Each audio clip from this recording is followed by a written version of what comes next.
Hi friends, எல்லோரும் எப்படி இருக்கீங்க? இன்றைக்கி வீடியோ வந்து ரொம்ப உங்களுக்கு யூஸ்ஃபுல்லானதாக தான் இருக்கும்.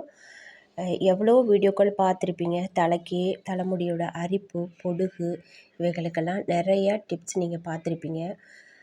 இந்த டிப்ஸ் வந்து உங்களுக்கு கண்டிப்பாக 100% யூஸ்ஃபுல்லாக இருக்கும். நான் வந்து அடித்து சொல்கிறேன். ஏன்னா என் பொண்ணோட முடி வளர்ச்சியை இன்ச் பை இன்ச்சாக நான் உங்களுக்கு ஷார்ட்ஸாக கொடுத்துக்கிட்டு இருக்கேன்.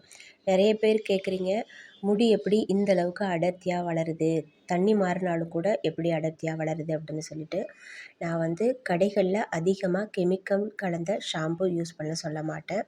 என் பாப்பாவோட முடியை நான் 1 வருஷம் 2 வருஷம் இல்லை, அவள் பிறந்து முடி வளர ஆரம்பித்ததுலேருந்தே நான் பராமரிச்சிட்ருக்கிறேன்.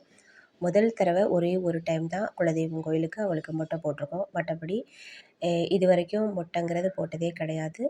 அதிலேருந்து நான் வளர்க்க ஆரம்பிச்சிட்ருக்கேன். அந்தளவுக்கு பார்த்து பார்த்து கருவேப்பிலை ஜூஸ் கொடுக்குறதுலேருந்து மாதம் ஒரு தடவை வளர்பிறையில் முடி கட் பண்ணுறது வரைக்கும் அது வந்து எனக்கு ஒரு நம்பிக்கையாக தான் இருக்குது. எல்லாமே கடவுள் நம்பிக்கை தான். கடவுள் இல்லாமல் எதுவுமே இல்லை அப்படிங்கிற நம்பிக்கையில் தான் நம்ம வாழ்ந்துட்டுருக்கோம். அதே போல் மாதம் ஒரு தடவை வளர்பிறையில் அமாவாசை முடிஞ்சு வளர்பிறையில் கொஞ்சமாக 1 இன்ச் அளவுக்கு நீங்கள் முடியை கட் பண்ணிக்கிட்டே வர வர அந்த முடி வேர்க்கால்கள் உள்ள அந்த நுனியில் உள்ள பிசிறுகள் இது மூலமாக தான் முடி லாங்காக வளர்கிறது தடைப்படும்.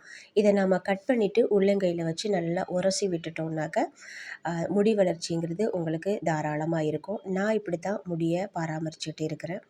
செம்பருத்தி பூ கொடுக்குறது, இந்த மாதிரி இயற்கையாக என்னென்ன வழிகள் இருக்கோ அது எல்லாத்தையுமே நான் ஃபாலோ பண்ணிக்கிட்டே இருக்கேன்.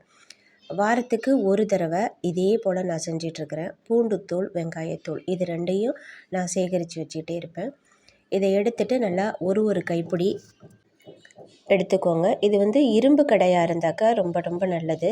என்கிட்ட இரும்பு கடாய் மேலே கிடக்கு, அதை எடுக்கலை. அதுக்காக நான் அலுமினியத்தில் வைக்கிறேன். நல்லா கருப்பாக வர்ற வரைக்கும் கருக விட்டுருங்க.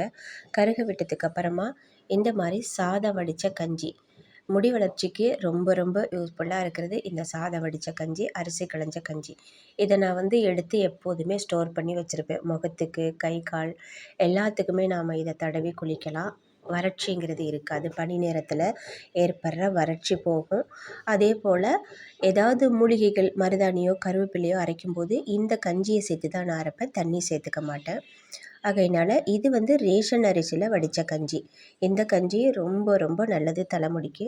பாருங்கள், தலையை அவுத்து விட்டத்தோடு என் பொண்ணால் கண்ட்ரோல் பண்ணவே முடியலை. பயங்கரமாக அரிப்பு இருக்கும். இதை தேய்ச்சி நீங்கள் குளிச்சுட்டு வரும்போது இந்த அரிப்புகள் எல்லாமே சரியாயிடும். மெயினாக பொடுகு போயிடும். இயற்கையாகவே ஒரு கருமை நிறத்தையும் கொடுக்கும். இதை முடி நரைச்சவங்க கூட டைக்கு பதில் நீங்கள் இதை யூஸ் பண்ணிக்கலாம். ரொம்ப ரொம்ப பெனிஃபிட்டாக இருக்கும். இதே போல் நீங்கள் மிக்சியில் நல்லா நைஸாக அரைச்சிட்டு தலையில் வச்சு நல்லா தேய்ச்சி விட்டுருங்க. அந்த பொடுகு இருக்க இடத்தையெல்லாம் கையால் நல்லா சுரண்டி விட்டு அந்த பொடுகு போகிறதுக்காக. ஏன்னா நம்ம சேர்த்துருக்க பொருள் பூண்டு, வெங்காயம், மிளகு இது 3மே காரமானது. ஆகையினால் பொடுகு வந்து ரொம்ப ரொம்ப குயிக்காக போயிடும். 1 தடவை 2 தடவை நீங்கள் வாஷ் பண்ணும்போதே போயிடும். இதே போல் கொண்டையை போட்டு விட்டுருங்க. ஒரு 1 ஹவர் ஊறினதுக்கு அப்புறமா நீங்கள் அலசிட்டு பாருங்கள். முடி முன்னாடி பார்த்ததுக்கும் இப்போ நீங்கள் பார்க்குறதுக்கும் நிறையவே டிஃப்ரெண்ட் இருக்கும். நல்ல ஒரு கருமை நிறம் கொடுத்துருக்கோம். ஷாம்பு எதுவுமே போடலை, அப்படியே அலசினது தான். இதே போல் நீங்களும் உங்கள் வீட்டில் உள்ள பசங்களுக்கு செஞ்சு பாருங்கள். கண்டிப்பாக நல்ல ஒரு பெனிஃபிட்டு இதில் இருக்குது. இயற்கை முறையாக உள்ளது, எந்த ஒரு கெடுதலுமே இல்லை. இந்த வீடியோ உங்களுக்கு பயனுள்ளதாக இருக்குதுன்னு நீங்கள் நம்புனீங்கன்னா வீடியோவுக்கு லைக் கொடுங்க. உங்கள் ஃப்ரெண்ட்ஸ் அண்ட் ஃபேமிலியோட ஷேர் பண்ணுங்கள். தேங்க்ஸ் ஃபார் வாட்சிங்.